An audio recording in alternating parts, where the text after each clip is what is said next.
तो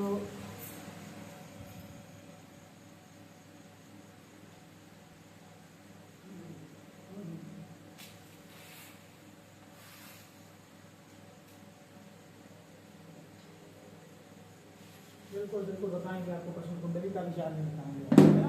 प्रश्न कुंडली वर्क टाइम से नहीं बनती है, प्रश्न से बनती है। हमारा घर बनेगा कि नहीं बनेगा, हमारी शादी होगी कि नहीं होगी, हमारा सामान खो गया है तो मिलेगा कि नहीं मिलेगा, ये प्रश्न है। उसी प्रश्न को देखना है बस, है ना। परसों के दिन में हमें ये काम करना है तो हो जाएगा, नहीं होगा, सफलता मिलेगी कि नहीं मिलेगी। प्रश्न कुंडली का मतलब होता है प्रश्न करना, है ना। और उस प्रश्न के हिसाब से देखना कि ग्रह नक्षत्र क्या कह रहे हैं, उसमें भूतकाल का कुछ नहीं आएगा, है ना, क्योंकि मनुष्य से जुड़ी नहीं है वो, प्रश्न से जुड़ी है। आज कौन सा दिन होगा, 46वां दिन होगा, 46वां 47वां है,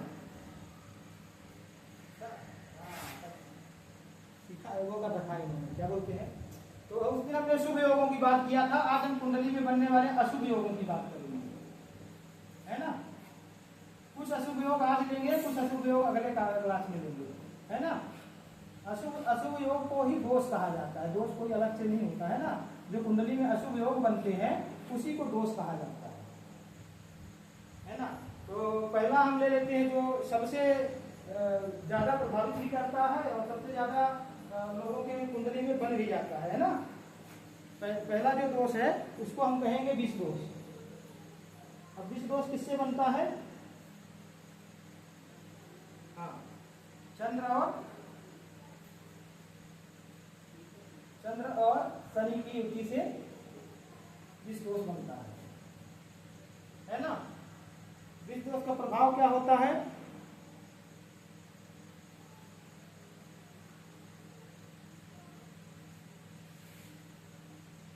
हाँ, मन बेचैन रहेगा, है ना, मन बेचैन रहेगा, मानसिक तनाव रहेगा,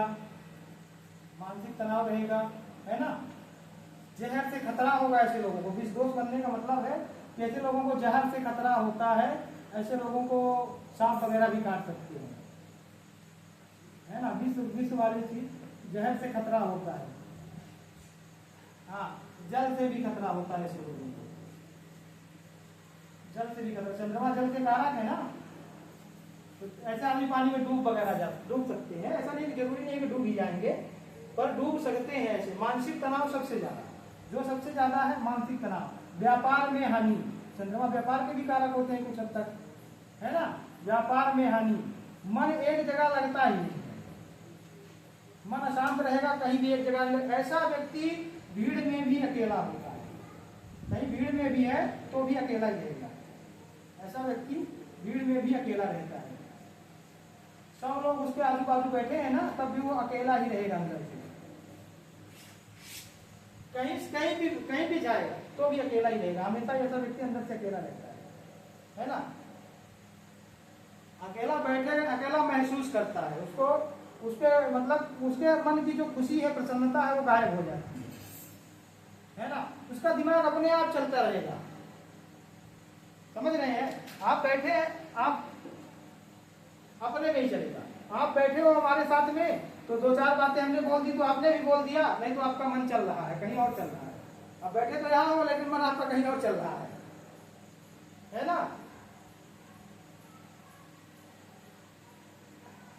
चंद्र शनि का युति हो और कुछ हद तक दृष्टि संबंध हो, पर युति का ज्यादा प्रभाव पड़ता है। दृष्टि संबंध में उतना ज्यादा प्रभाव नहीं पड़ेगा, दृष्टि पड़ने तो मन तो अशांत होगा, पर युति जो है तो विष दोष तभी बनेगा जब एक साथ हो जाएंगे, है ना। विष दोष तभी बनेगा क्योंकि ये एक शुभ है एक अशुभ है, एक कोमल है, सौम्य ग्रह है, एक क्रूर ग्रह है, हावी हो गया, शनि हावी हो जाते हैं, है ना। मन पे ज्यादा प्रभाव शनि का पड़ जाता है। ऐसे लोग डरते भी हैं, है ना।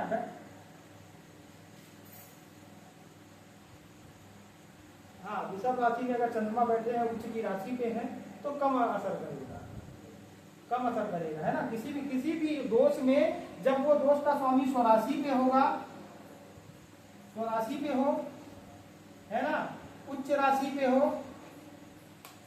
या गुरु के पास हो, गुरु की दृष्टि पे हो या गुरु के साथ हो, जैसे शनि गुरु और चंद्रमा तीनों बैठ गए, तो उसका प्रभाव का समन गुरु करने लगेंगे। स्वराशि पे होगा तो मजबूत अवस्था पे रहेगा, उच्च राशि पे होगा तो मजबूत अवस्था पे रहेगा। तो वो दोष तो रहेगा पर कम रहेगा, दोष न्यून हो जाएगा, क्योंकि चंद्रमा वहां पे बली है और ये वहां पे उतना बली नहीं है, और चंद्रमा का प्रभाव वहां पे ज्यादा होगा। कोई भी दोष एक तरफा नहीं बनता है, वो हमेशा शनि की तरफ मतलब हमेशा पीड़ित ही रहेगा। और इन दोनों में अंतर भी ज्यादा हो, जैसे मान लो अगर 10 डिग्री तक का अंतर है तो दोनों में फिर वो दोष बनेगा, है ना। जितना पास होंगे उतना ज्यादा दोष है, जितना दूर जाएंगे 15 चले गए 20 चले गए, एक ही घर में बैठे हैं पर 20 डिग्री का अंतर हो गया, 15 डिग्री का हो गया, 17 डिग्री का हो, तो दूरी हो जाती है दोनों के बीच में, वो दोष उतना ज्यादा प्रभाव नहीं देगा। हाँ वही दोनों एक ही डिग्री पे बैठ गए, 11 डिग्री पे दोनों बैठ गए, हम कहते हैं 8 डिग्री पे ही दोनों बैठ गए, तब भी असर ज्यादा रहेगा, है ना, तब भी असर ज्यादा हो जाएगा, है ना, तो उसका असर कम हो जाएगा। हाँ चंद्रमा उच्च राशि पे है तो चंद्रमा 3 डिग्री का भी होगा तब भी मजबूत रहेगा, है ना। चंद्रमा 3 डिग्री का भी है, उच्च राशि पे है तो मजबूत है, क्योंकि अपनी उच्च की राशि पे है ना। तो विष दोष का प्रभाव ज्यादातर व्यापार में पड़ जाता है, मानसिक तनाव, ऐसे लोगों को पागलपन वगैरह का दौरा भी पड़ता है। पागलपन का दौरा अपने आप में बड़बड़ाएंगे ये कहीं बैठेंगे, अपने आप, ऐसे बहुत से लोगों को आप देखोगे कि अपने आप में बातें करते हैं वो, और कई बार बातें उनके मुंह से बाहर भी आ जाती है ना। बहुत बहुत कुछ उनके मन में चलता ही रहता है, तो कुछ बातें उनके मुंह के बाहर भी आ जाती है ना। तो विष दोष का प्रभाव मन पे पड़ता है, और उसके साथ में इसका प्रभाव मन पे पड़ेगा, मानसिक संतुलन में पड़ेगा, और पढ़ाई पे भी पड़ेगा। अगर बचपन है तो, बड़ा है जवान है तो उसके मतलब उसके मन में तो पड़ ही रहा है, तो संबंधों में भी पड़ेगा। जब विष दोष बनेगा, आदमी अपने आप में रहेगा तो अपनी पत्नी की, या पत्नी है तो पति की कम बात सुनेगा या कम ध्यान देगा। जो आदमी बार बार कुछ सोचता रहेगा ना तो कुछ चीजों को भूलने भी लगता है। आपका दिमाग अगर स्थिर नहीं है तो आप कुछ ना कुछ भूलते भी रहोगे बार बार, है ना। और उसी के साथ में ऐसा शनि और चंद्रमा के द्वारा विष दोष बनता है। अब विष दोष में उस ग्रह की स्थिति को भी देखेंगे हम, कि मतलब अगर मान लो कि ये शनि की राशि पे बन रहा है तो वहां शनि ज्यादा बली हो जाएंगे। चंद्रमा की राशि पे बन रहा है, चंद्रमा बली रहेंगे तो शनि का प्रभाव कम रहेगा, है ना। और अगर मान लो गुरु की राशि में होगा तो दोनों का ही प्रभाव कम रहेगा, क्योंकि गुरु तो दोनों के ही है ना, चंद्र और शनि दोनों के गुरु है। और गुरु के घर में कितना भी खराब अगर वो रहेगा, अगर अच्छा ही रिजल्ट देगा, खराब रिजल्ट नहीं देगा। मंगल को भी कंट्रोल कर देते हैं गुरु, है ना। तो ये विष दोष हो गया। विष दोष का विशेष प्रभाव बचपन में पड़ता है पढ़ाई पे, और चंद्रमा अगर पीड़ित है, विष दोष में है, पितृदोष में है, तो ऐसे बालकों को निमोनिया बहुत होता है। और बचपन की शुरुआत के 5 साल तो होता ही होता है, बार बार ठंडी लग जाती है इनको, है ना, ज्यादा ठंडी लगती है ऐसे बालकों को, है ना, बार बार बीमार पड़ते हैं। तो शुरुआत के 5 साल तक में बीमार ज्यादा रहते हैं ऐसे लोग, है ना। मान लीजिए अन्न ग्रह ठीक है, सूर्य वगैरह ठीक है, या कहीं से गुरु की दृष्टि पड़ गई इसी दोष पे, है ना। जैसे मान लो कुंडली में देख लेते हैं हम। अब विष दोष का अलग अलग प्रभाव पड़ता है, तो विष दोष का मतलब ही है जहर होना, है ना। अब मान लो कि प्रथम भाव में पड़ेगा तो उसके स्वास्थ्य में भी दिक्कत दे देगा, ये लंबी बीमारी भी दे सकता है। शनि भी साथ में बैठे हैं, मानसिक बीमारी भी दे देगा, है ना। 12वें भाव में अगर ये बनता है शनि और उसका, तो अनिद्रा वगैरह की बीमारी हो जाती है। मन भी शांत नहीं है, अनिद्रा भी है, तो ये आदमी हड़बड़ाहट में, मतलब अपने आप बात करेगा, ऐसा व्यक्ति, है ना, अपने आप बात करेगा, खुद से बात करेगा। और जब नींद की कमी नहीं होगी, नींद पूरा नहीं होगा, तो ऐसा आदमी के ऊपर पागलपन होने लगता है। 12वें भाव में ज्यादा दिक्कत देता है, 6, 8, 12 में ज्यादा ही दिक्कत देता है, 6, 8 और 12 में, है ना। 8वें भाव में होगा तो इस आदमी की आयु क्षीण करेगा। 6ठे भाव में चंद्रमा खुद ही परेशान हो जाते हैं, इधर भी चंद्र परेशान हो जाते हैं, है ना। और शनि यहाँ पे आकर के बली हो जाता है, अब उसको और ज्यादा मानसिक तनाव देगा, है ना। चंद्रमा से जुड़ी हुई बीमारियां देगा, सर्दी खांसी जुकाम वगैरह तो है ही। कब से जुड़ा हुआ हो गया, पानी से जुड़ा किडनी लीवर की परेशानियां दे देगा, मूत्राशय से संबंधित परेशानियां देगा, फेफड़े में पानी वगैरह भर जाए, बीपी की ये क्या टीबी वगैरह की समस्या करवा सकता है, बार बार खांसी आए, है ना। लग्न पे होगा तो उसका शारीरिक विकास को रोक देगा, शनि बैठ गए लग्न में, शारीरिक विकास को रोक देगा। धन वाले भाव में बैठेगा तो धन हानि करवाएगा, है ना। तीसरे भाव में बैठेगा तो साहस पराक्रम कम कर देगा, भीरू बना देगा, डरपोक बना देगा, मन से कमजोर हो जाएगा आदमी, तो तन से भी कमजोर ही मान लो उसको, है ना। चतुर्थ भाव में बैठेगा तो माता के सुख में दिक्कत पैदा करेगा, माता के सुख में दिक्कत पैदा करेगा, बहनों के सुख में दिक्कत पैदा करेगा। इधर भी रहेगा तो इधर भी बहनों के सुख में दिक्कत पैदा करेगा।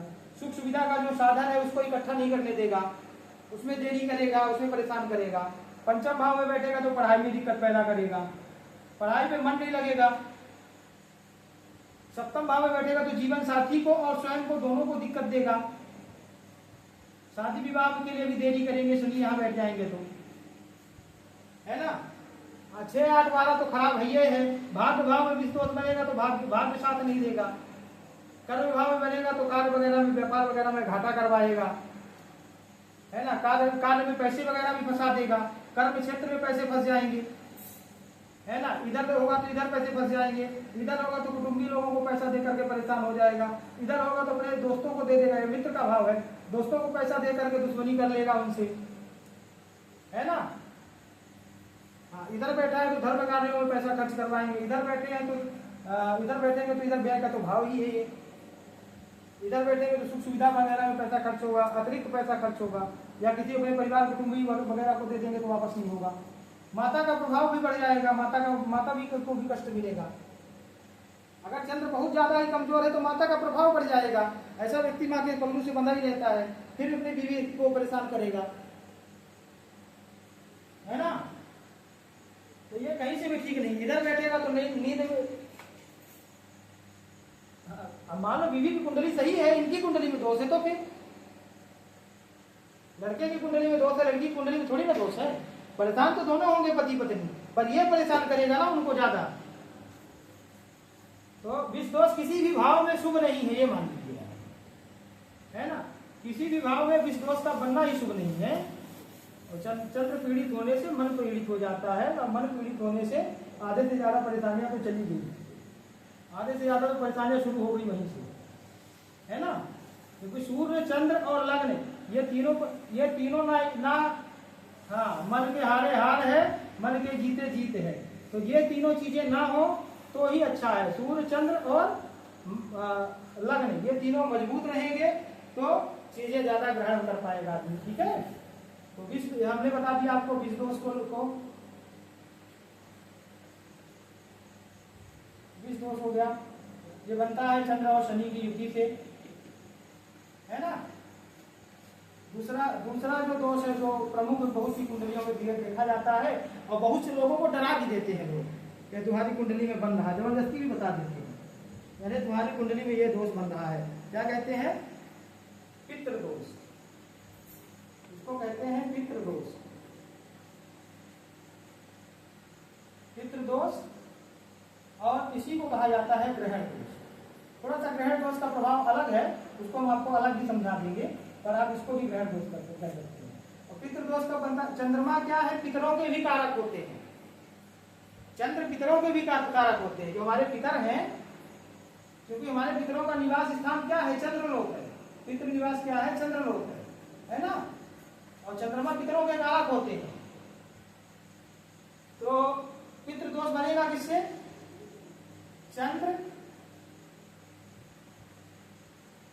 चंद्र के साथ में राहु हो या केतु हो, दोनों में से कोई ग्रह हो। दूसरा सूर्य से बनता है, सूर्य के साथ में, सूर्य पिता का कारक है, राहु हो केतु हो, है ना। नवम भाव से ही बनता है ये। नवम भाव और नवमेश, इसमें दोनों देखना है, एक ही नहीं देखना, भाव बदली। अब यहाँ पे खाली राहु बैठ जाएंगे तो पितृदोष नहीं बनेगा, ठीक है ना। नवम भाव और जो नवमेश है, इन दोनों के साथ में अगर इनका वो बनेगा, जिसको भाग्येश है, इन दोनों के साथ में अगर बनता है तो पितृदोष बन जाता है। मान लीजिए यहाँ पे हम कहते हैं कि यहाँ 9 नंबर की गिनती है, अब राहु यहाँ पे बैठ गए हैं, उसे 9 नंबर की गिनती, अब इधर केतु और गुरु दोनों बैठ गए, है ना, तो नवमेश तो पीड़ित हो गए, पर केतु के साथ गुरु पीड़ित होते नहीं है, तो हम ले लेते हैं मंगल को, वृश्चिक राशि ले लेते हैं, यहाँ वृश्चिक राशि, तो नवमेश कौन से हो गए, मंगल हो गए। अब मंगल के साथ राहु बैठे, इधर मंगल के साथ केतु बैठ गए, अब नवमेश भी पीड़ित है और नवम भाव भी पीड़ित है, दोनों पीड़ित हो गया ना, तो भी पितृदोष बनता है ना। हाँ तब नहीं बनेगा, मान लो मंगल इधर आ गए और तब भी नहीं बनेगा, युति से बनेगा, ये युति संबंध से बनेगा, है ना। तो सबसे ज्यादातर लोगों ने जो बोल रखा वो ये, ज्यादातर लोगों ने सूर्य और राहु केतु और चंद्र और राहु केतु इसको लिया जाता है। अब पितृदोष बनेगा तो क्या चीजें आएंगी, राहु के साथ में चंद्रमा बैठेंगे तो क्या, सूर्य राहु केतु रहेंगे तो सूर्य पिता का कारक है ना, सूर्य पिता का कारक है और चंद्रमा पितृपक्ष के कारक है और पितृलोक के कारक है, दोनों ही पितरों से संबंधित हो गए, है ना, तो दोनों के साथ में बनता है। और इन्हीं दोनों चीजों को लोग ग्रहण दोष भी कहते हैं, क्योंकि सूर्य को राहु केतु ही ग्रहण लगाते हैं ना, इन्हीं दोषों को ग्रहण दोष भी कहा जाता है। पितृदोष केवल चंद्रमा का मत देखना, आप सूर्य का भी देखना, सूर्य पिता का कारक होता है और सूर्य कमजोर होगा तो सबसे ज्यादा दिक्कत पैतृक संपत्ति मिलने में हो जाएगी, करियर में दिक्कत हो जाएगी राहु केतु के बैठने से, वो भी पितृदोष ही है ना।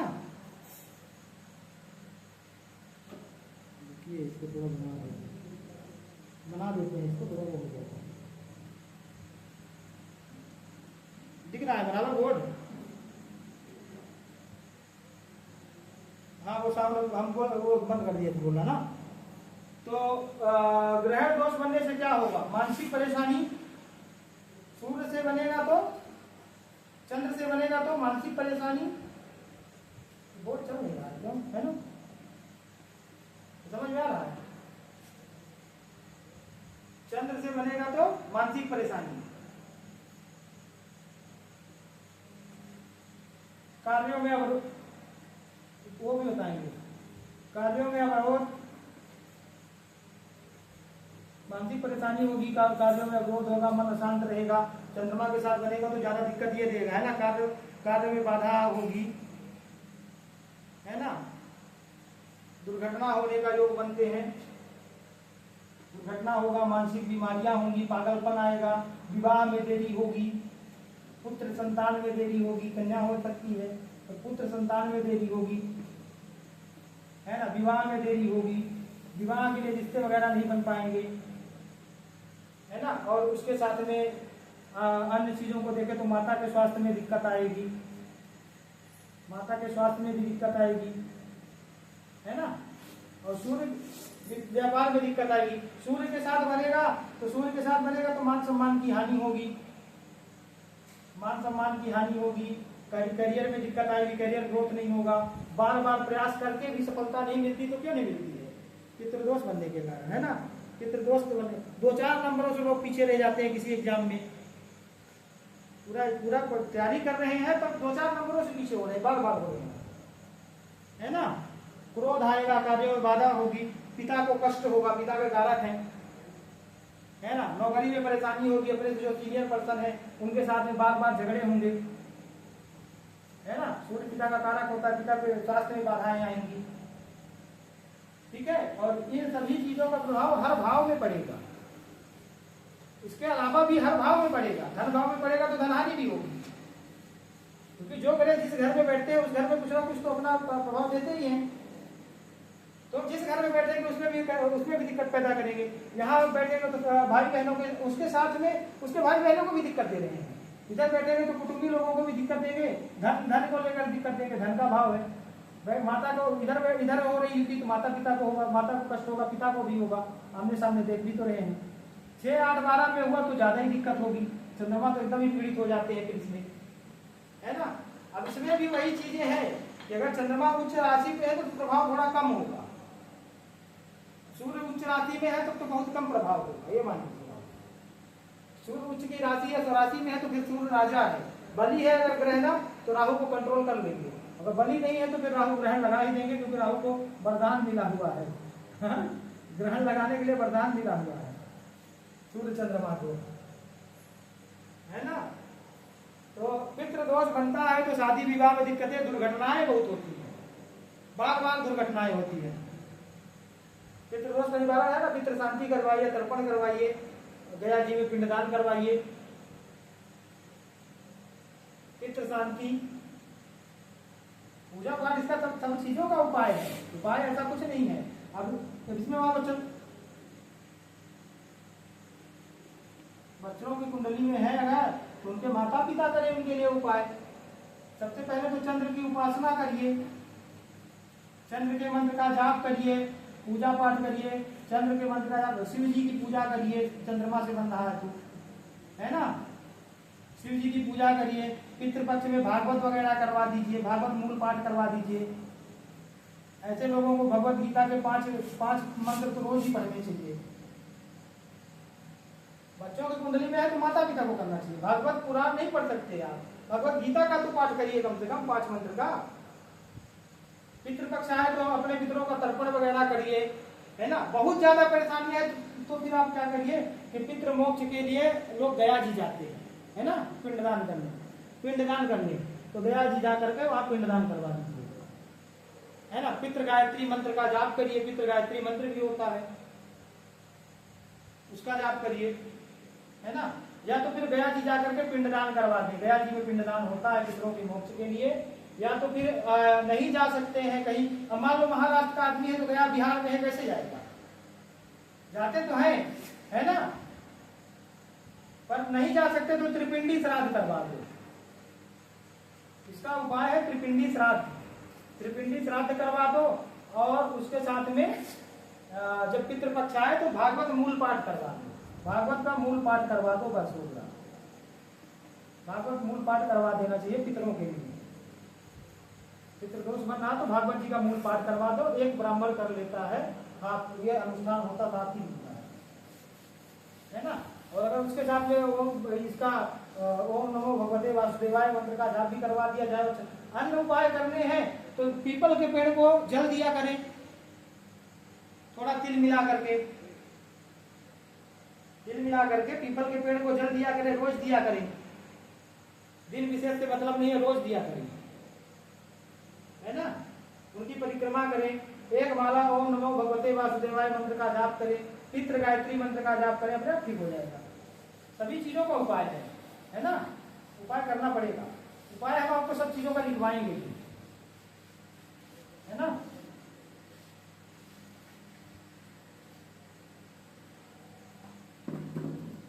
हाँ, युति मतलब जैसे मान लो हम कहते हैं कि यहाँ पे चंद्र बैठे हुए हैं, यहाँ पे चंद्रमा बैठे हुए हैं, इनका जो विषय किसी भी राशि में हो, इससे राशि मतलब नहीं है ना। इस भाव में चंद्र बैठे हुए हैं, इनकी जो डिग्री है 3 डिग्री है। यहाँ पे राहु बैठे हैं, इनकी जो डिग्री है 26 डिग्री है। अब ये है तो अलग अलग भाव में, इनका जो संबंध बन रहा है तो 26 4 30, 4 इधर 3 इधर 7 6 डिग्री का अंतर बन रहा दोनों के बीच में, तब भी पितृदोष बनेगा, भले अलग अलग भाव में है। इनका दोनों का जो संबंध बन रहा है वो पास बन रहा है, एक दूसरे के पास आ रहे हैं। हाँ, ये सभी ग्रहों की युति में ये ध्यान रखना पड़ेगा आपको, है ना। सभी ग्रहों की युति में ये ध्यान रखना पड़ेगा। 15 डिग्री के ऊपर है तो ध्यान रखने की जरूरत नहीं है, है ना। थोड़ा असर करेगा, वो ज्यादा असर नहीं करेगा। तो 2-4 डिग्री 10 डिग्री का अंतर है तो वो इस घर से इस घर में भी असर करते हैं, है ना। इस घर से इस घर में असर करेंगे, इस घर से इस घर में असर करेंगे, चाहे शुभ योग हो चाहे अशुभ योग हो, वो योग तो बना ही देंगे, है ना। तो इसलिए इसका भी चीज का ध्यान रखना। एक साथ बैठे हो, आगे पीछे हो, और आगे पीछे होकर के भी नजदीक हो, इधर आगे पीछे हो फिर भी नजदीक हो, तो बनेगा किसी भी भाव में, है ना। अभी आपने देखा होगा कि सूर्य यहाँ बैठे हैं और बुध यहाँ बैठे हैं, तब बुध को अस्त कर देते हैं, यहाँ सूर्य बैठे, यहाँ भी शुक्र बैठे हुए हैं, शुक्र को अस्त कर देते हैं कि कोई भी ग्रह है, सूर्य यहाँ बैठा है तो यहाँ वाले को अस्त कर देगा, यहाँ वाले को भी अस्त कर देगा, है ना। अगर उसको उन दोनों की डिग्री पास हुई तो घर अपने पीछे वाले घर में जो बैठा है ग्रह उसमें भी उसके ऊपर भी अपना प्रभाव दे ही देता है ना। तो ये हो गया। अब किस दोष की बात किया जाए, मंगल दोष की, जो सबकी कुंडली में बहुत ज्यादा है और मंगल दोष के लिए बहुत ज्यादा लोगों का मतलब वो भी है ना। मंगल दोष से तो लोग यही बोलते हैं कि मंगल के साथ में शादी हो जाएगी तो मर जाएंगे या तो तलाक हो जाएगा। मंगल दोष यानी मांगलिक, मंगल दोष मतलब मांगलिक। ये लड़की मांगलिक है, लड़का मांगलिक है, मांगलिक की शादी मांगलिक से करवाएं तो मंगल दोष कब बनता है? मंगल दोष यानी मांगलिक, जिसको मांगलिक कहा जाता है वही मंगल दोष है ना। मांगलिक जिसको कहा जाता है वही मंगल दोष है। मंगल दोष कब बनता है? जब कुंडली में मंगल पहले भाव में हो, चौथे भाव में हो, सातवें भाव में हो, आठवें भाव में हो और 12वें भाव में हो। इतनी जगह में मंगल दोष बनेगा। मंगल यहाँ बैठे हो, मंगल यहाँ बैठे हो, मंगल यहाँ बैठे हो, मंगल यहाँ बैठे हो और मंगल यहाँ बैठे हो तो मंगल दोष बनेगा। मंगल दोष तो मांगलिक तो हो ही गया व्यक्ति ना, उच्च नीच से मतलब अलग हम बताएंगे आपको, है ना। पर मंगल की स्थिति अगर इन ग्रहों में, इन भावों में बन रही है तो मंगल दोष है, वो लड़का मांगलिक है। और विशेष करके लग्न मांगलिक का ज्यादा माना जाता है, चंद्र मांगलिक का उतना, चंद्र कुंडली है जो उसका उतना नहीं माना जाता। नवमांश कुंडली में मांगलिक होने से उतना दोष नहीं लगता है ना। लग्न कुंडली में मंगल दोष है तो मंगल दोष है। अब किसी की तो लग्न कुंडली में मंगल दोष है लड़के की और लड़की की,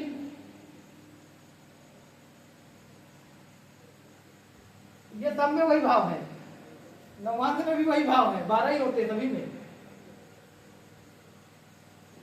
है ना। जो 16 प्रकार की कुंडलियां सबके भाव यही है। अब बता क्या रहे थे? देखो, अगर किसी की लग्न कुंडली में मंगल है, मान लो हम कहते हैं कोई लड़का लग्न कुंडली से मांगलिक है और लड़की नवमांश कुंडली में मांगलिक है ना। नवमांश कुंडली में लड़की मांगलिक है तो दोनों को कंप्यूटर में देखोगे तो दोनों को मांगलिक बताएगा, दोनों को मांगलिक बताएगा। और कैसा बताएगा कि लड़की निम्न मांगलिक है, ऐसा वाले लिखा रहेगा, लड़की निम्न मांगलिक है, लड़का पूर्ण मांगलिक है। और मांगलिक निम्न वगैरह होता ही नहीं कुछ, मंगल दोष तो मंगल दोष। पर नवमांश कुंडली में लड़की मांगलिक है और लड़का लग्न कुंडली में मांगलिक है, उनका विवाह कभी नहीं करवाना चाहिए, है ना। नवमांश कुंडली में दोनों मांगलिक है, लग्न कुंडली में दोनों मांगलिक है तो मांगलिक माने। ये लड़की नवमांश कुंडली में या चंद्र कुंडली में मांगलिक है और लड़का लग्न कुंडली से मांगलिक है, उनका विवाह ना ही कराए तो ज्यादा बेहतर है, नहीं तो वो दिक्कतें आएंगी। नवमांश कुंडली का मंगल दोष उतना ज्यादा प्रभावी नहीं होता है और लग्न कुंडली का मंगल दोष पूर्ण प्रभावी होता है ना। तो मंगल दोष बनता है तो वैवाहिक जीवन में सबसे ज्यादा दिक्कत आती है, गुस्सा अधिक आता है ना। शादी होने में भी दिक्कत आती है, विवाह होने में भी दिक्कत आ जाती है पहले, है ना। बहुत ज्यादा ग्रह नक्षत्र खराब हुए तो फिर दोनों में से किसी एक की डेथ भी हो जाती है ना। अन्य ग्रह अच्छे हैं, थोड़ा बहुत दिक्कत हुआ तो तलाक हो जाता है। हम कहते हैं उससे भी कम दिक्कत हुआ तो लड़की लड़का आपस में झगड़ा कर लेंगे या झगड़ा नहीं भी करेंगे तब भी दूर दूर रहने लगेंगे। शादी हो गई, तलाक वगैरह कुछ नहीं हुआ है पर भी एक साथ नहीं रहते, फिर भी नहीं रहते एक साथ, है ना। एक साथ नहीं रहते, लड़की कहीं आकर अपने दोस्त के यहाँ रह गई, दोस्त के साथ रह गई या किसी सहेली के साथ रह गई, दूसरे शहर में चली गई रह गई, लड़का चला गया छोड़ के दूसरी जगह रहने लगा, है ना। अब कुछ स्थिति में मंगल दोष बनने के बाद में कुछ और ग्रह संभावनाएं होती हैं कि चाहे आप एक बार विवाह करो, चाहे 10 बार विवाह करो, हर बार आपको वही रिजल्ट मिलने वाला है। चाहे आप एक विवाह कर लो, चाहे 4 विवाह कर लो, किसी किसी कुंडली में वैवाहिक सुख होता ही नहीं है ना। तो उनके लिए फिर उस ग्रह की शांति करवाना ज्यादा उत्तम है, उसका उपाय करना ज्यादा उत्तम है। और अगर लग्न मांगलिक है और लड़का भी लड़की भी लग्न मांगलिक है तभी शादी करवाएं, नहीं तो शादी ना करवाएं, चाहे जितना उसके पास धन हो, चाहे जितना दौलत हो, नहीं तो फिर मनी लेने के लिए तैयार हो जाए।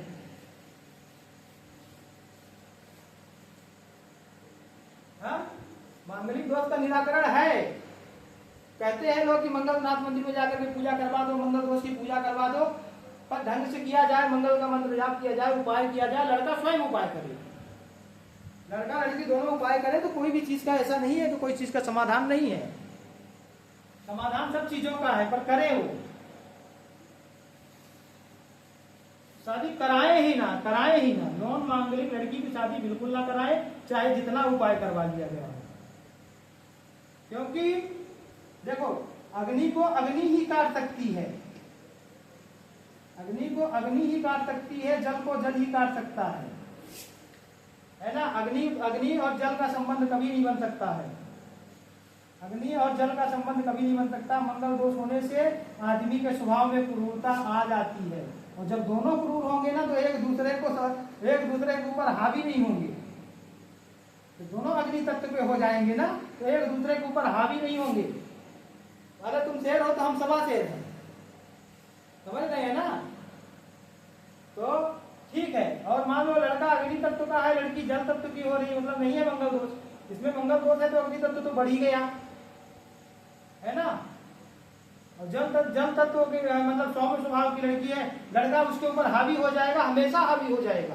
तो जब हमेशा हावी हो जाएगा, उसको डांटेगा, डपटेगा, मारपीट कर सकता है, और मनमाना काम करने लगेगा कि नहीं भाई हम ऐसे ही करेंगे, क्या कर लोगे तुम हमारा, क्या करोगे, हम तो ऐसे ही करने वाले हैं भाई। उसको दबाव देने, अब लड़की भी मांग लेगी, लड़का भी मांग लेंगे, अब दोनों में टकराव होगा। जब दोनों में टकराव होगा तो कहीं ये झुकेगा, कहीं वो झुकेगी, है ना। तो इसलिए मंगल दोष का नॉन मांगलिक से शादी ना ही करवाए। बहुत से लोगों ने ये भी बोला है कि मतलब आपने सुना भी होगा 28 वर्ष के बाद मंगल दोष नहीं लगता है, ऐसा बोला होगा, सुना है। 28 वर्ष के बाद अगर शादी विवाह करे तो नॉन मांगलिक के साथ कर सकते हैं, मंगल दोष नहीं लगता है, ऐसा सुना है आपने। पर ये किस परिस्थिति में सुना, ये किताब कब लिखी गई थी, ज्योतिष कब लिखा गया था, आज का है, पुरातन है। पहले के समय में 10 वर्ष में शादी हो जाती थी, 10 वर्ष से लेकर के मान लो 10 वर्ष में शादी हो गई, उसके बाद उसका गौना वगैरह होता था, दूसरी शादी जिसको कहते हैं। 10 वर्ष में शादी करा दिया, 13 वर्ष में उसका गौना करा दिया, 3 साल 5 साल में होता था, क्या तिवारी जी, है ना।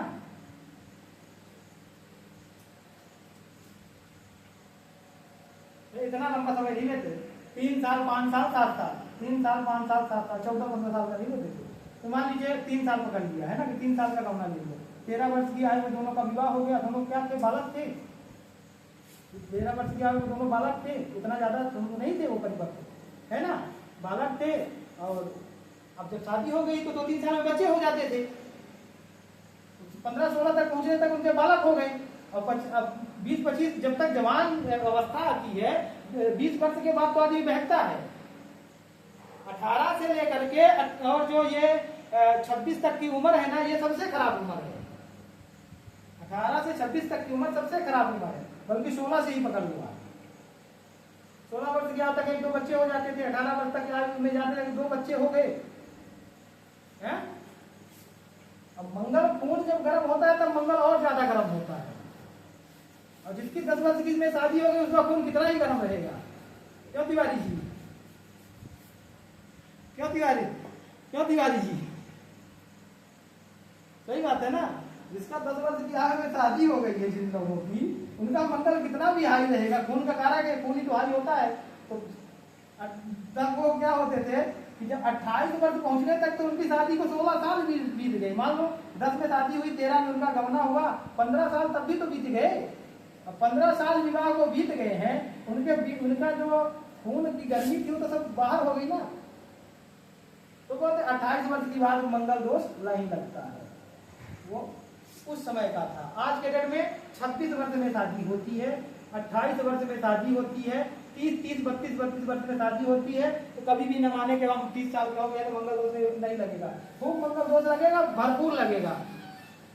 हाँ हाँ, तो मान लीजिए भरपूर मंगल दोष लगेगा, खूब रक्त में उबाल रहता है ना।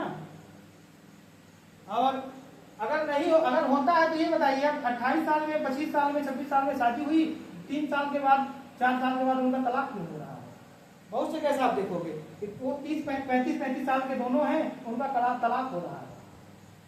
बहुत से ऐसे केस आप देखोगे उनका तलाक हो रहा है। क्यों हो रहा है? 28 वर्ष के बाद तो उनकी शादी अच्छी होने जानी चाहिए थी। मंगल दोष तो 28 वर्ष में हट गया, अब तो अच्छा होना चाहिए, तो क्यों नहीं हो रहा है? क्योंकि खून की गर्मी अभी बरकरार है। ये जब लिखा गया था कि 28 वर्ष में हो जाता है, तो वो तब की बात किया, तो 28 वर्ष में शादी ही होती है, और खून की गर्मी निकलने में 10 वर्ष लगेगा शरीर से, है ना? तो ये किसी को कहना ही नहीं है कि 28 वर्ष के बाद मंगल दोष नहीं लगता है, और कोई लगेगा तो उसको, कोई बोलेगा तो उसको समझा भी देना। ये किताब आज की लिखी नहीं है, वर्तमान समय के हिसाब से काम करो। उस समय जो उचित था, जैसा चल रहा था, उन्होंने बताया था, उन्होंने रास्ता भी दिया था, उन्होंने हमको एक रास्ता दिया था। 13 वर्ष में शादी हुई, 15 साल तक शादी को हो गए, और 15 साल में 2-3 बच्चे हो गए, 28 वर्ष होने तक तो आदमी अपने काम धंधे में लग गया। पत्नी की जिम्मेदारी, घर की जिम्मेदारी, बच्चों की जिम्मेदारी, उसके बाद है समय कि वो सांस ले लेगा कि तलाक की बात करेगा ही, और तब तलाक कोई जानता भी नहीं था, है ना? हाँ हाँ हाँ हाँ हाँ हाँ, तो दोनों का नीच भंग राजयोग बन रहा है। मंगल लग्न में नीच के हैं, और गुरु नीच के बैठे हुए हैं। अब गुरु की दृष्टि पड़ रही है, गुरु की दृष्टि पड़ रही है, तो मंगल दोष भंग हो रहा है। अब उसमें एक चीज और देखना पड़ेगा, है ना? वो बताएंगे, हम परिहार का वैसे भी बताएंगे आपको। अब अगला चैप्टर अपना वही है कि मंगल दोष का परिहार कब होता है। मंगल दोष होता कहाँ पे, ये आपने देख लिया। मंगल दोष का, हाँ, यह मान लीजिए यह त्रिकोण ही बन रहा है, इसी त्रिकोण में मंगल दोष होता है। यहाँ से यहाँ तक आ गए और यहाँ से यहाँ तक गए, इसी में मंगल दोष बनता है। ये त्रिकोण ही बन रहा है उसपे, है ना? अब मंगल दोष का परिहार कब होता है? मंगल दोष कब प्रभाव कब होता है? परिहार कब होगा मंगल दोष का, है ना? जैसे बहुत से लोग बोलते हैं ना कि मंगल दोष ऐसा है तो होगा कि नहीं होगा। मंगल दोष का परिहार कैसे होता है ये भी आप देखिए। जब मंगल अपनी स्वराशि पे है, मंगल अपनी स्वराशि पे हो,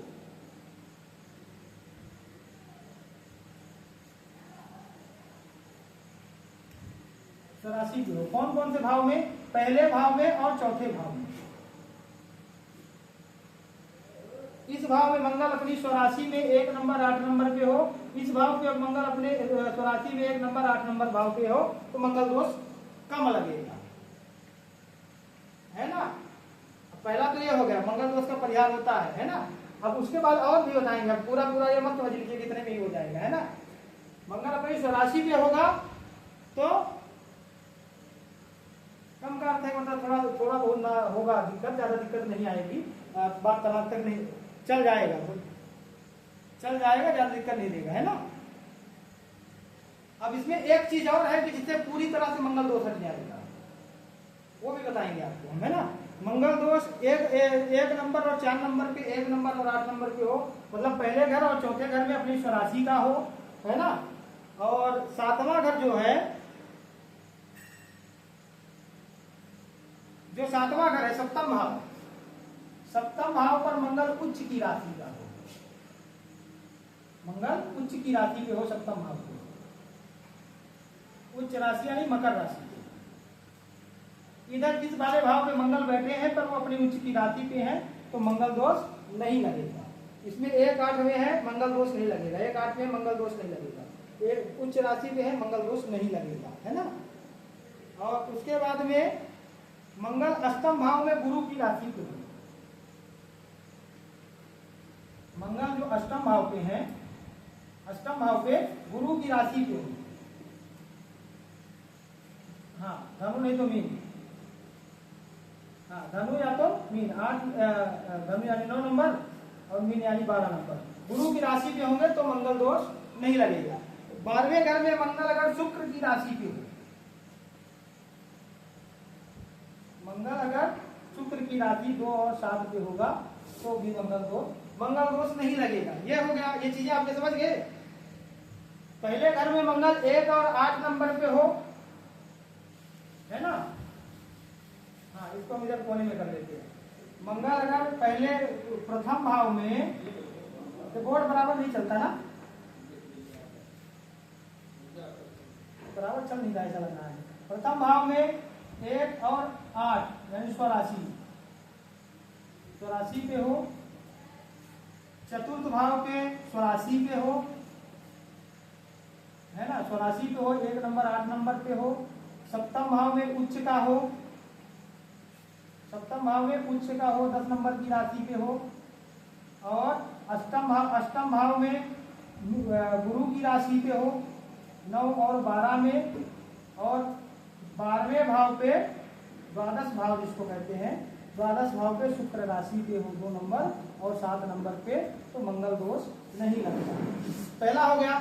दूसरा परिहार क्या है मंगल दोष का, कि ये बैठा तो इसी राशि पे है, इन्हीं राशियों पे, पर ये तीक्ष्ण राशि पे ना हो, तीक्ष्ण या उग्र राशि पे, उग्र नक्षत्र पे, उग्र या तीक्ष्ण नक्षत्र पे ना हो। उग्र नक्षत्र कौन कौन से हैं? उग्र नक्षत्र कौन कौन से है, नहीं याद होगा आपको, है ना। जैसे हो गया भरणी, भरणी, दूसरा हो गया मघा, और तीनों पूर्वा, तीनों पूर्वा। भरणी मघा के बाद तीनों पूर्वा। तीनों पूर्वा में पूर्वा फाल्गुनी, पूर्वा साढ़ा और पूर्वा भाद्रपद, तीनों ये फाल्गुनी और पूर्वा भाद्रपद है ना, ये तीनों पूर्वा में हो। अगर इनमें नहीं है तो परिहार हो रहा है, मान लीजिए।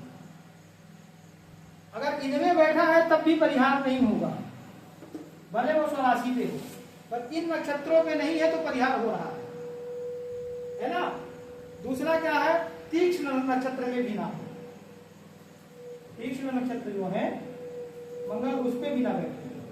तो तीक्ष्ण नक्षत्र कौन कौन से है? आर्द्रा, आश्लेषा, ज्येष्ठा और मूला। आर्द्रा, आश्लेषा, ज्येष्ठा और मूला, ये तीक्ष्ण नक्षत्र है। ज्येष्ठा और मूला इसमें भी ना हो, मूल नक्षत्र है ना। इन नक्षत्रों पे अगर मंगल नहीं है तो मंगल दोष का परिहार हो रहा है। अगर इन नक्षत्रों में है, भले वो स्वराशि पे है, तो मंगल दोष का प्रभाव लगेगा, उसमें कोई परिहार नहीं है, क्योंकि ये नक्षत्र जो है ये उग्र नक्षत्र है, मंगल भी उग्र है, तो मंगल का प्रभाव नक्षत्र के हिसाब से भी पड़ जाएगा। राशि तो उसकी खुद की है, तो नक्षत्र उसके उग्र नक्षत्र पे बैठा हुआ है, तो उग्र नक्षत्र भी उसको गर्मी और देगा, तो फिर उसका मंगल दोष नहीं होगा, है ना।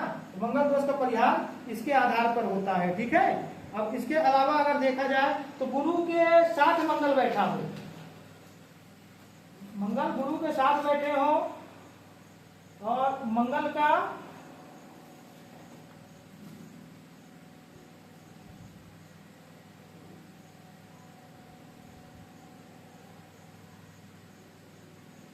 अब इसके साथ में अगर और चीज देखा जाए, अगर इन नक्षत्रों पे नहीं है, गुरु की दृष्टि पे मंगल हो, गुरु की दृष्टि पे हो या गुरु के साथ हो, तो मंगल दोष नहीं लगेगा, ठीक है।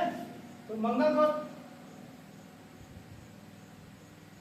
हाँ, मजबूत अवस्था पे हो, यानी बहुत ज्यादा दूर दूर बैठे हो, प्रभाव ही ना रहे दोनों का, है ना।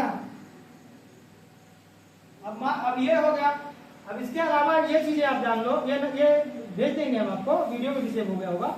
ये इसके अलावा मंगल दोष अधिक प्रभावी कब हो जाता है? जब सप्तमेश और ज्यादा वीक हो,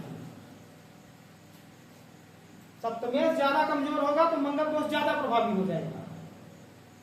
सप्तम भाव का, विवाह भाव का जो स्वामी ग्रह है, मान लो यहाँ पे हम कहते हैं मंगल बैठे हुए हैं, है ना, और मकर उच्च राशि में नहीं है, किसी दूसरी राशि में, मान लो यहाँ वृषभ राशि पे है, तो यहाँ वृषभ राशि पे है तो मंगल दोष लगेगा, यहाँ वृषभ राशि पे है तो नहीं लगेगा।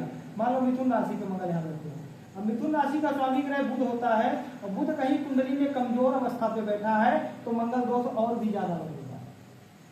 सप्तमेश पीड़ित हो गया तो मंगल दोष का प्रभाव और ज्यादा हो जाएगा, है ना। यहाँ भी मंगल बैठा है और सप्तमेश पीड़ित है तो भी मंगल दोष ज्यादा लगेगा, है ना।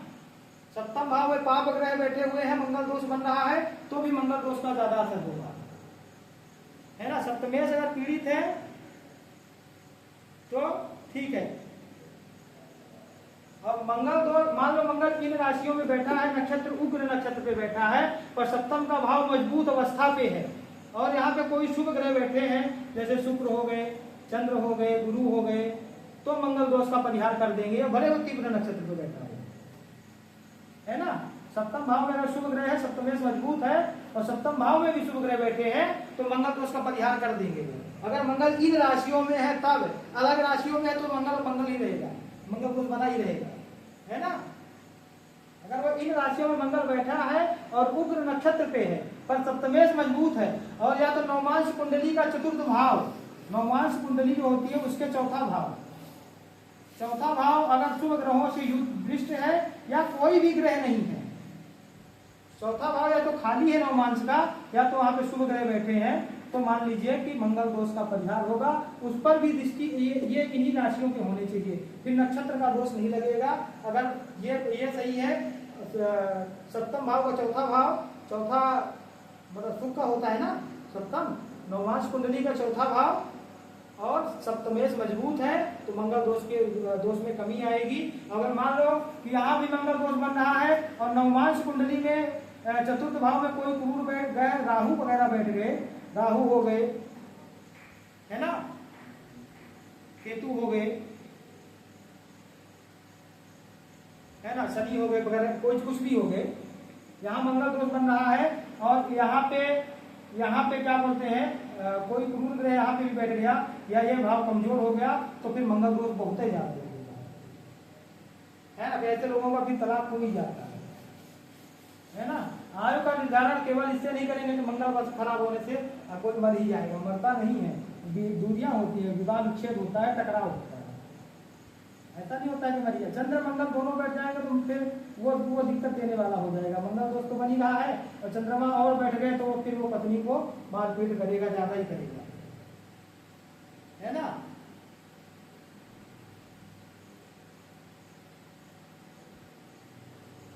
अब एक चीज और है कि जैसे मान लो लड़के की कुंडली में मंगल दोष यहाँ चतुर्थ का बन रहा है लग्न कुंडली में, और लड़की की लग्न कुंडली में मंगल दोष अगर नहीं है तो शादी करना ही नहीं है ना।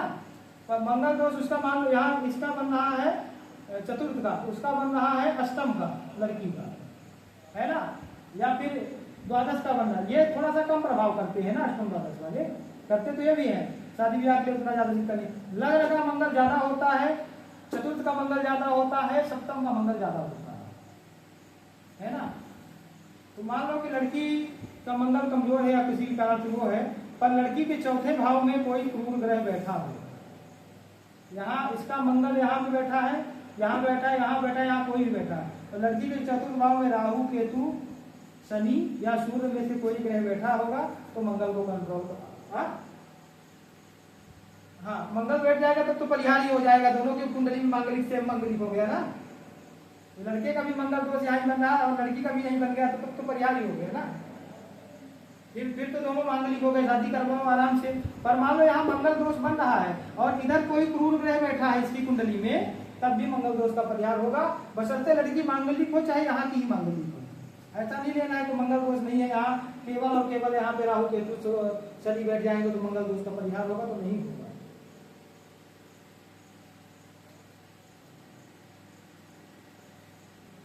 तब फिर मंगल दोष का निम्न मंगल दोष है, उसका मंगल दोष का स्तर में दोनों के बहुत अंतर है।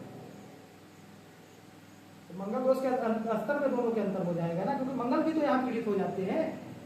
यहाँ मंगल बैठे रहेंगे, चौथा भाव सुख का भाव है, शुभ भाव है ये, और शुभ भाव में ग्रह अपना शुभ फल देगा। मंगल क्रूर जरूर है पर ये भी तो देव ग्रह में ही आते हैं, 6, 8, 12 वाले थोड़े से वीक हो जाते हैं,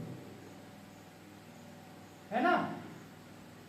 अब मान लो कि लड़के की लग्न कुंडली में मंगल है और यहाँ पे राहु बैठे हुए हैं, लड़की के शनि केतु या सूर्य बैठे हैं, वो किसी भी भाव से मांगलिक होगी, मंगल दोष का परिहार हो जाएगा, शादी करवा दो, है ना। पर होना दोनों मांगलिक चाहिए, ये नहीं है कि दोनों मांगलिक नहीं है, केवल उसकी कुंडली में राहु केतु शनि बैठे तो शादी करवा दो, उससे काम नहीं बनेगा, है ना। मांगलिक की शादी मांगलिक से ही हो, जरूरी नहीं है कि वो लग्न मांगलिक है तो वो भी लड़का भी लग्न मांगलिक हो, लड़की भी लग्न मांगलिक हो, ऐसा कुछ जरूरी नहीं। मंगल दोष लग्न में बना है, लड़की के सप्तम में बना, करवा दो सकते, एक दूसरे को देखे तो रहे ही है, है ना। इधर इधर भी 1 2 3 4 चौथी दृष्टि पड़ रही है, यहाँ भी मांगलिक का करवा हो सकता है, यहाँ भी चल जाएगा। अष्टम वाले में भी दृष्टि पड़ती है पर ये थोड़ा कमजोर हो जाएगा, मतलब लड़का ज्यादा उग्र है लड़की कम उग्र है, पर है तो दोनों ही उग्र ना। हाँ तो चल जाएगा, उतना से उतने में हो जाता है, दिक्कत नहीं होगी। ठीक है, तो यहाँ तक आप लोगों ने मंगल को समझ लिया होगा, मंगल दोष के बारे में, है ना। अब और एक चीज देख लेते हैं, एक दोष के बारे में और बात कर लेते हैं, फिर बात बंद करते हैं, है ना। एक दोष के बारे में और देख देते हैं जिसको लोग ज्यादा ही बताते हैं, गुरु चांडाल दोष। गुरु चांडाल दोष कब बनता है? राहु और गुरु के साथ, जब कुंडली में जब गुरु और राहु की युति होती है, गुरु प्लस राहु की युति होती है, तब यह दोष बनता है गुरु चांडाल दोष। अब गुरु चांडाल दोष बनेगा तो क्या होगा?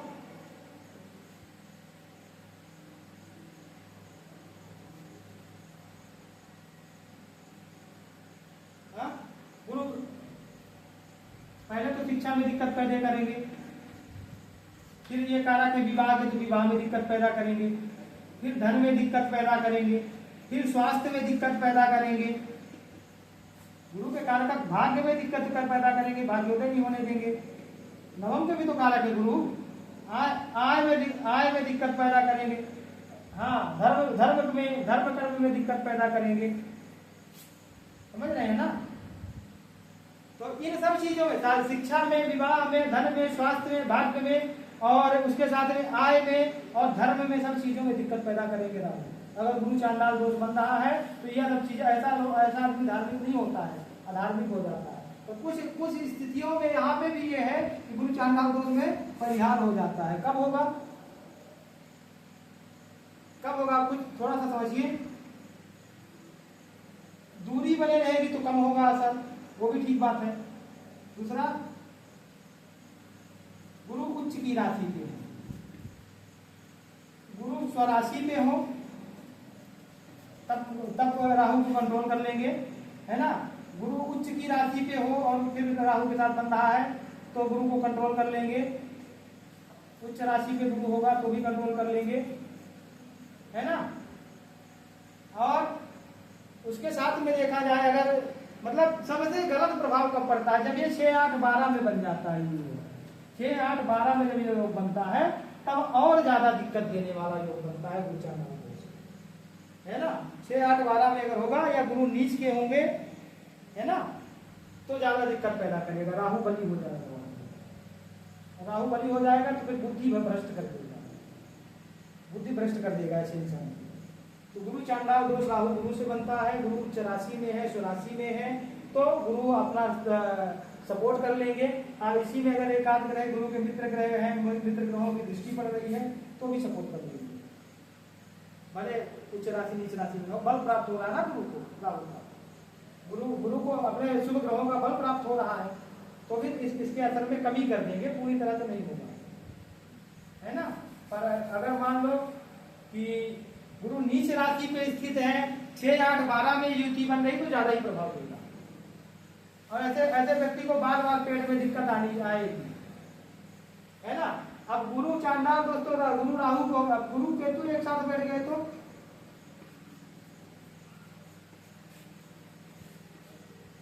देखो, जहां राहु से गुरु चांडाल दोष बन रहा था वहीं गुरु के बैठने से क्या हो जाएगा?